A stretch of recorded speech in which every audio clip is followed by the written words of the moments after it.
जैसे कुछ साधु संत कहते हैं, कुछ के सभी ये कहते हैं कि जो कर्म में लिख रखा है वो तो भोगना ही पड़ेगा। अब दुखी आत्मा जिसके ऊपर आपत्ति आएगी, आपत्ति किस चीज से आती है? पाप कर्मों से।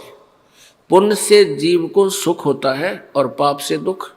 जब संकट आता है किसी प्रकार का, चाहे शारीरिक है, चाहे कोई और मानसिक परेशानी है, या कोई और किसी प्रकार का घर में या पशु हानि होती है, धन हानि होती है, तो ये उसी समय होती है जब पाप कर्म प्रारंभ हो जाते हैं। जब तक पुण्य चलते हैं ये प्राणी सुखी रहता है, चाहे ये कितने पाप करे, बुरे से बुरे कर्म भी करते हैं, मांस भी खाते हैं, शराब भी पीते हैं, बीड़ी भी पीते हैं, तम्बाकू भी खाते हैं, चोरी भी करते हैं, हत्याएं भी कर देते हैं, और वो लोग भी सुखी नजर आते हैं क्योंकि उनके पुण्य चल रहे हैं, प्रारब्ध वाले।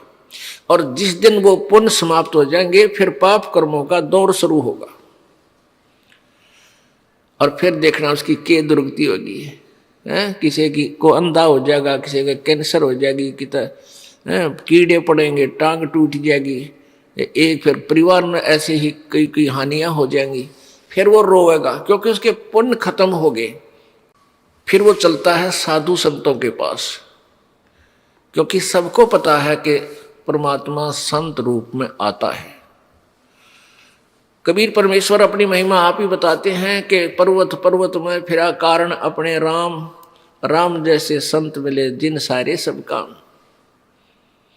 तो फिर ये संतों के पास जाती बोली आत्माएं, जाते ही वो संत कोई ना कोई उनको जंतर मंत्र बताता है, ऐसा कर दे, ऐसा पूजा कर दे, ऐसे 11 रुपये रख दे, या ऐसे वहाँ एक भंडारा करवा दे।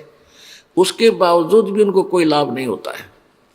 फिर वो संत कह देते हैं भाई ये तो कर्म का भोग है, तुझे भोगना ही पड़ेगा, भक्ति कर ले आगे सुख हो जाएगा। अरे भले आदमी पैर में कांटा लग गया आपके और वो टूट गया, दिखाई नहीं देता, और पीड़ा कांटे के कारण हो रही है।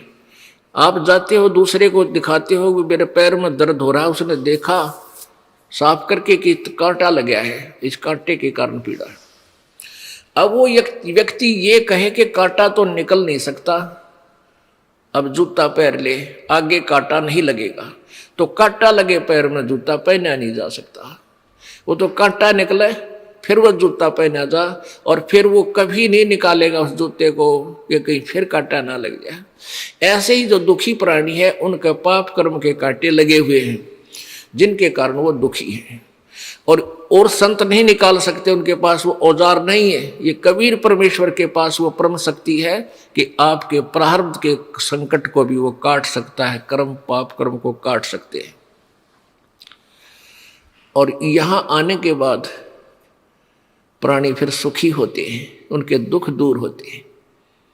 और फिर उनसे ये दास कहता है कि बीड़ी शराब मांस तम्बाकू जिंदगी में नहीं पीना, ना चोरी करना, ना मिलावट करना, ना ठगी करना, ना किसी की हिंसा करना।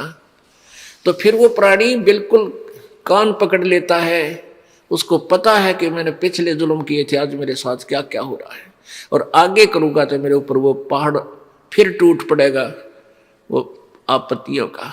तो इस डर के मारे वो जूता यानी राम नाम का जूता कभी नहीं निकालेगा, वो कभी अपना नाम खंड नहीं करेगा और भक्ति नहीं छोड़ेगा, फिर डट के भक्ति करेगा।